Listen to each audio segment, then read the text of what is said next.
High friends welcome to Maheshwari Karthik vlogs इवाल నేను carbon Darbar Maisamma గుడి ఇంకా ఏనుగు మీద ఊరేగింపు తీస్తారు చాలా ఫేమస్ అక్కడ బోనాలు మంచిగా సో దారిలో వెళ్తుంటే మనకైతే మాసప్ ట్యాంక్ లో బ్రిడ్జ్ కింద అయితే కట్టమైసమ్మ టెంపుల్ అయితే ఉంటుంది. ఎంతమందికి టెంపుల్ తెలుసో కామెంట్ చేయండి. టెంపుల్ చూడడానికి చాలా చిన్నగా ఉన్నా గానీ చాలా పవర్ఫుల్ టెంపుల్ అన్నమాట. చాలా మంది మొక్కులైతే మొక్కుకుంటూ ఉంటారు ఇక్కడ. అండ్ ఇక్కడ బోనాలు కూడా చాలా బాగా చేస్తారు. ఇంకా అమ్మవారికి బలి ఇవ్వడం అట్లాంటివి కూడా చేస్తారన్నమాట ఇక్కడ. మాసప్ ట్యాంక్ నుంచి ఎన్ఎండిసి వెళ్ళే దారిలో అయితే ఈ టెంపుల్ అయితే ఉంటుంది. మనకి కూర్చోడానికి కూడా మంచి స్పేస్ అయితే ఉంటుంది. సో వేరే వాళ్ళు కూడా చూసినారు కదా మొక్కులు మొక్కుకోవడానికి అయితే వస్తున్నారు అన్నమాట. అండ్ వేరే టెంపుల్స్ లా కాకుండా ఇక్కడ మనమే లోపలికి వెళ్ళి పూజ అయితే చేసుకోవచ్చు. సో లోపల కూడా ఒకసారి చూపిస్తాను టెంపుల్ లో మీకు. ఇట్లా అమ్మవార్లను అయితే పెట్టుంటది అన్నమాట. అమ్మవారిని చూడొచ్చు ఎంత మంచిగా కనిపిస్తున్నారు. బోనాలు బాగా అయితే ఇక్కడ కూడా అమ్మవారు రూపాలు ఇవన్నీ ఎల్లమ్మ తల్లి ఉన్నది, పెద్దమ్మ ఉన్నది. ఇంకా అమ్మవారు కొంచెం పసుపు కుంకుమ ఎక్కువ కొంచెం రూపం తెలియట్లేదు. దుర్గామాత కూడా చిన్న విగ్రహం ఉన్నది. సో ఇక్కడ అమ్మవారిని దర్శించుకున్న తర్వాత మనమైతే జియాగూడ సబ్జీ మండికి అయితే వెళ్దాము. అక్కడ ఏనుగు మీద ఊరేగింపు అమ్మవారిది చాలా మంచిగా అవుతుంది. సో అక్కడికైతే వెళ్ళిపోదాం. సో ఇదే అన్నమాట ఏనుగు. ఎవ్రీ ఇయర్ చాలా ఘనంగా అయితే చేస్తారు ఇక్కడ బోనాలు. అండ్ ఇది 103rd ఇయర్ అన్నమాట. మనకి మహాకాళమ్మ టెంపుల్ అయితే ఉంటుంది ఇక్కడ. ఇంకా నల్లపోచమ్మ టెంపుల్ కూడా ఉంటుంది. సో ఏనుగు మాత్రం చాలా ఫ్రెండ్లీగా ఉంది. బెంగళూరు నుంచి అయితే తెప్పించారంట ఈ అమ్మవారి బోనాల ఉత్సవాల కోసం. ఈ ఇయర్ అనే కాదు ఎవ్రీ ఇయర్ కూడా ఇట్లనే అమ్మవారిని అయితే ఏనుగు మీద అయితే ఊరేగిస్తారు ఇక్కడ. అదే స్పెషాలిటీ. సో కార్తిక్ ఇంకా వాళ్ళ ఫ్రెండ్స్ అయితే మంచిగా ఫీడ్ చేస్తున్నారు అనమాట ఎలిఫెంట్ కి. అది ఎవరిని ఏం అనట్లేదు అసలు. మనం ఇలా సబ్జీ మండి బోనాల దగ్గరికి వచ్చినాము. ఏనుగు మీద ఊరేగింపు తీస్తారు. 103rd ఇయర్ ఇది. గంగపుత్ర సంగమం. ఈ ఏనుగు బెంగళూరు తుమ్ముకుంట నుంచి వచ్చింది. ఫ్రెండ్లీ ఉన్నది చాలా ఏనుగు. అందరు అట్టి పనులు తినిపించారు. ఏనుగు పేరు లక్ష్మి. చూడవచ్చు ఏనుగు చూడవచ్చు ఎంత విశాలంగా ఉందో. ఫస్ట్ టైం ఏనుగు ఇంత దగ్గరికి అని చూడడం నేను. భయం అయితే లేదు ఎందుకంటే మన గణేశుడు ఫేవరెట్ కాబట్టి. గణేశుడు మనకు ఫేవరెట్ కాబట్టి భయం లేదు. జై బోలో గణేష్ మహారాజ్కి. ఈ ఏనుగు దగ్గర అస్సలు పొబుద్ది అయితే లేదు. తీసుకొచ్చిన వాళ్ళేమో చాలు అంటున్నారు కానీ నాకు ఇంకా చూసినా కూడా చూడబుద్ధి అవుతుంది. ఏనుగు మెల్లమెల్ల గరం అవుతుంది నేను చూసుకుంటా. కానీ ఓకే నాకైతే మంచి ఫీలింగ్ వస్తుంది ఏనుగు దగ్గర ఉంటే. మనం ఇప్పుడు గుడిలు చూపిస్తాం. ఇప్పుడు నీకు ఎక్కడెక్కడ మన జియాగూడలో సబ్జీ మండిల బోనాలు అవుతాయో ఒక గుడి చూపిస్తా. మరమ్మ గుడి చాలా ఫేమస్ ఇక్కడ. బోనాలు మంచిగా అవుతాయి. చూడొచ్చు శ్రీ శ్రీ శ్రీ మరమ్మ దేవాలయం. మీ ఏరియా గుర్తుపెట్టుకోవచ్చు. పోతురాజ హంగామ ఉంటుంది ఇక్కడ. ఈ మస్జిద్ గోడలు ఇవన్నీ ఎక్కేస్తారు అందరు తప్పించుకోనికే పోతురాజ దెబ్బలకి. ఇక్కడ కూడా గుడి ఉన్నది అమ్మవారిది. బోనాలు మంచిగా అవుతాయి ఇక్కడ కూడా. ఇప్పుడు జిరా రోడ్కి వెళ్తున్నాం తప్పచెప్పుతురా దగ్గరికి. బోనాలు వెళ్ళే రూట్ ఇది. వర్షం ఇప్పుడే స్టార్ట్ అవుతుంది. మెల్లగా కవర్ చేస్తాం మీకు అన్నీ. పండుగ వాతావరణం చూడండి ఎంత మంచిగా మిక్సర్ వేసింది, కమాన్లు వేసింది. మన సబ్జీ మండి నుంచి మొత్తం ఏనుగు ఊరేగింపు మీరు మన సబ్జీ మండి గంగపుత్ర సంఘం ఏనుగు ఊరేగింపు మొత్తం తిరిగి లాస్ట్కి గుడికే వస్తుంది. నల్లపోచమ్మ తల్లి దేవాలయం. మీకు బ్యాక్ కెమెరాలు చూపిస్తా. అమ్మవారు మంచిగా ఉన్నది. మనం చూడొచ్చు నల్లపోచమ్మ తల్లి ఎంత మంచిగా కనిపిస్తున్నారు. లైట్ లేకుండా చీకట్లో చాలా వెలుగుగా కనిపిస్తున్నారు అమ్మవారు. పక్కనే అక్క మహాదేవి తల్లి ఫోటో ఉంది. శ్రీశైలంలో అక్క మహాదేవి కేవ్స్ అంటే చాలా ఫేమస్. వెళ్ళని వాళ్ళు తప్పకుండా వెళ్ళడానికి ట్రై చేయండి శ్రీశైలం వెళ్ళినప్పుడు. కమాన్ నుంచి ఇప్పుడు ఇట్లా పోతుంది బయటికి. కమాన్ నుంచి బయటకు వెళ్తుంది అమ్మవారిది. కమాన్ గుర్తు పెట్టుకోండి. జియాగూడ బోనాలు చాలా ఫేమస్ ఇక్కడ. గంగపుత్ర సంఘం వాళ్ళు చేస్తారు. మనం ఇప్పుడు కమిటీ మెంబర్స్తో మాట్లాడదాము. వాళ్ళు రెడీగా ఉన్నారు మాట్లాడడానికి. నమస్తే అన్న.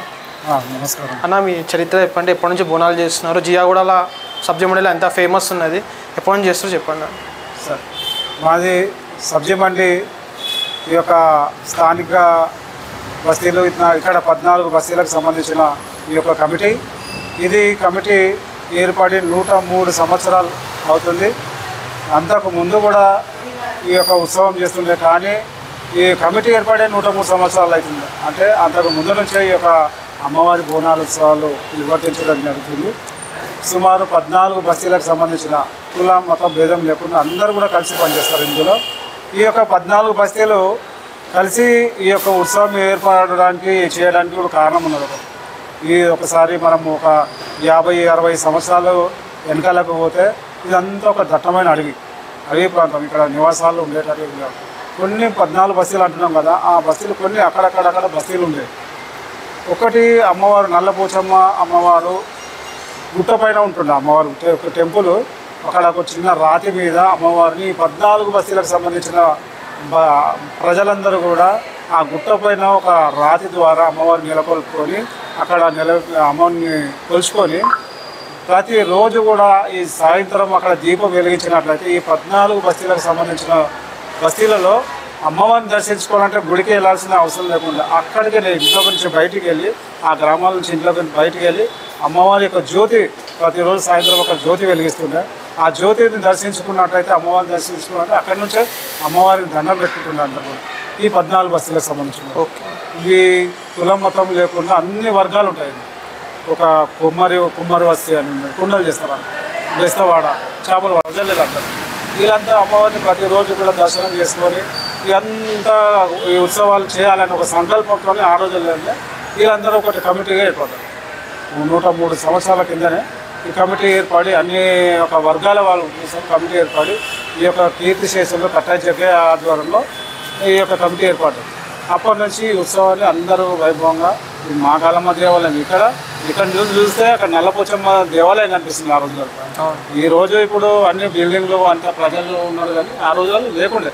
అంతా కూడా ఒక నిర్జీవమైన ప్రదేశము, అడవి లాంటి ప్రదేశం. కాబట్టి ఇక్కడ గుళ్ళు లేకుండా అక్కడ ఒక గుడి ఉంటుండే. ఇక్కడికి అమ్మవారికి అక్కడ నల్లపోచమ్మ దగ్గరగా ఇక్కడ ఉత్సవంగా అమ్మవారి 40 ఫీట్ల తొట్టాల. ఈ రోజులు కదా, ఆ రోజుల్లో 40 ఫీట్ల తొట్టాల అంటే మామూలు విషయం కాదు.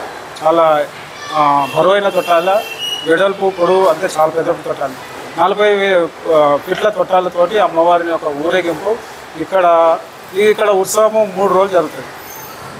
శనివారం మెయిన్ ప్రారంభమైతే, ఆదివారం, శుక్రవారం అమ్మవారి యొక్క ఘటము మొత్తం కూడా ప్రతి బస్తీ కూడా శుక్రవారం అంటే మంగళవారం నుంచి శుక్రవారం దాకా అమ్మవారి ఘటం ఉంటుండే. ఆ ఘటం అంతా తిరిగి చేసి శుక్రవారం చివరి రోజు ఆ రోజు అమ్మవారి యొక్క ఘటం తిరగదు. ఆ తర్వాత మరుసటి రోజు శనివారం రోజున అమ్మవారి యొక్క తొట్టెల చార్మాన్ నుండి అమ్మవారి తొట్టెలు తీసుకొచ్చి శనివారంలో తీసుకొచ్చి ఆదివారం రోజున మెయిన్ ఘటం ప్రారంభమవుతుంది.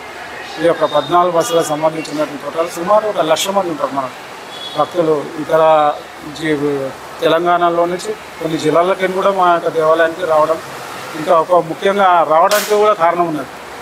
ఎవరైతే మనము ఇక్కడ అమ్మవారిని సత్యమండి కానీ నల్లపోచమ్మ అమ్మవారిని కానీ దర్శించుకున్నట్లయితే, రాజకీయ నాయకులు కానీ ఎవరైనా కానీ దర్శించుకున్నట్లయితే అమ్మవారి యొక్క కటాక్షంతో ఇక్కడ రాజకీయ నాయకులు వచ్చిన తర్వాతనే ఆయన సీఎం రావడం జరిగింది.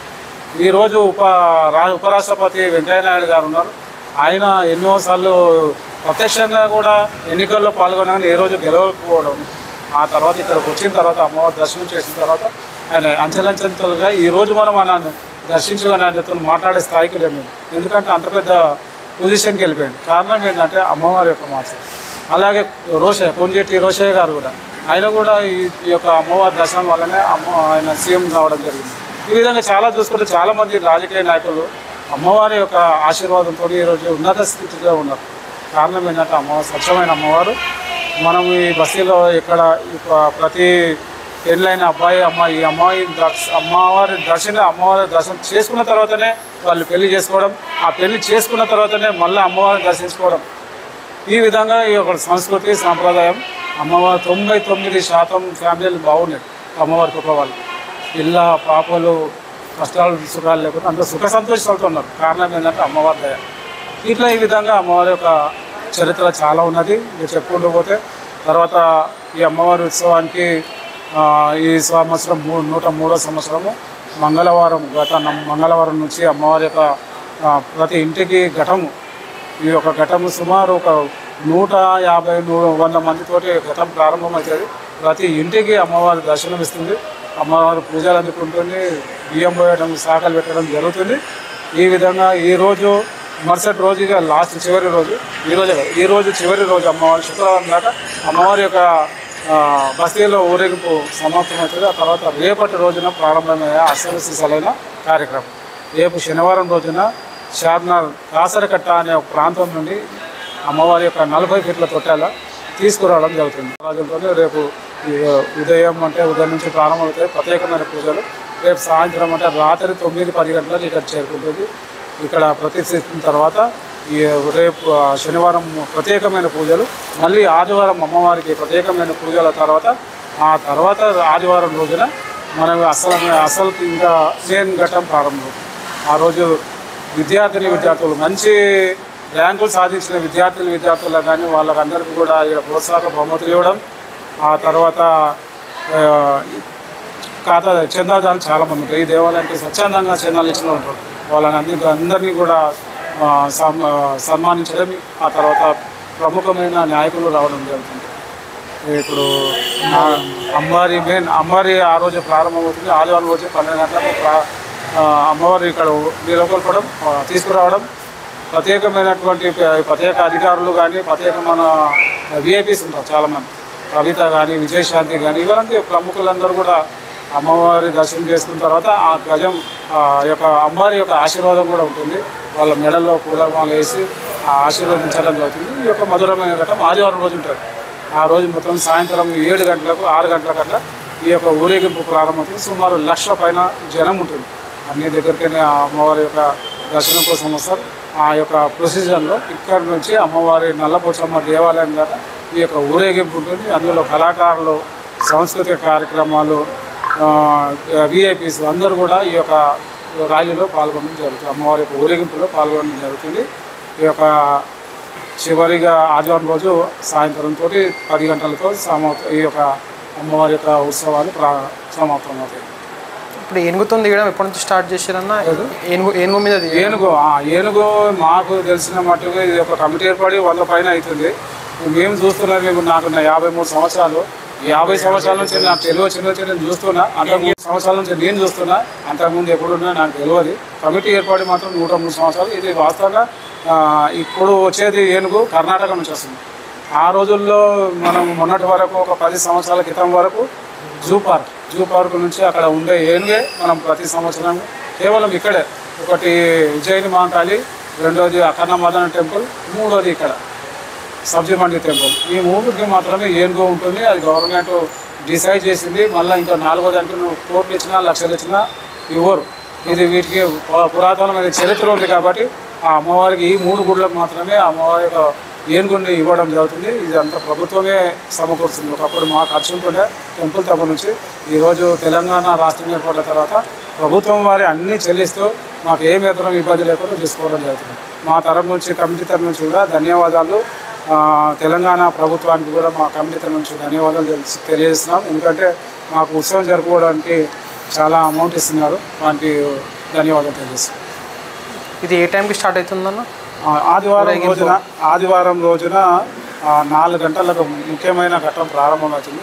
8 గంటల వరకు ఈ యొక్క కార్యక్రమం ఉంటుంది. సాయంత్రం రాత్రి 8 గంటల వరకు ఉంటుంది. Okay, thank you. మేము ఇవాళ దర్బార్ మైసమ్మ గుడికి వచ్చాం.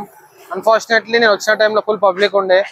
ఇప్పుడు వేరే టెంపుల్స్ ఇంకా సబ్జీ మండి గంగపతి సంఘంతో కమిటీ మెంబర్స్తో మాట్లాడి 40 ఫీట్ల తొట్టలు ఎలా తీస్తారు, ఏనుగు మీద ఎలా తీస్తున్నారు అన్నీ వీడియో తీసుకొచ్చేసరికి టెంపుల్ బంద్ అయిపోయింది. తప్పకుండా ఒక రోజు వచ్చి దర్బార్ మైసమ్మ గుడి లాక్ చేస్తాను. అమ్మవారి ఫోటో వీడియో వచ్చింది.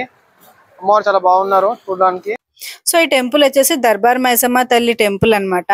లోపలైతే ఇలా ఉంటుంది మనకి. సో పైన కట్టెలు అవన్నీ కట్టేసి ఉన్నాయి కదా, ఫ్లవర్ డెకరేషన్ అయితే చేస్తారు ఎల్లుండి బోనాలకి. అండ్ మనం వచ్చేసి ఆఫ్టర్నూన్ టైంలో వచ్చాము. టెంపుల్ క్లోజింగ్ టైం అంట అది. కానీ దర్శనం అవ్వాలని మనకి రాసుంటే మాత్రం ఎలా అయినా దర్శనం అయితే అవుతుంది. సో ఇలా తలుపుల మధ్యలో నుంచి అయితే అమ్మవారి దర్శనం అయితే నాకు చాలా బాగా జరిగింది అనమాట. సో వీడియో నచ్చితే తప్పకుండా లైక్ చేయండి అండ్ సబ్స్క్రైబ్ చేసుకోవడం అస్సలు మర్చిపోవద్దు.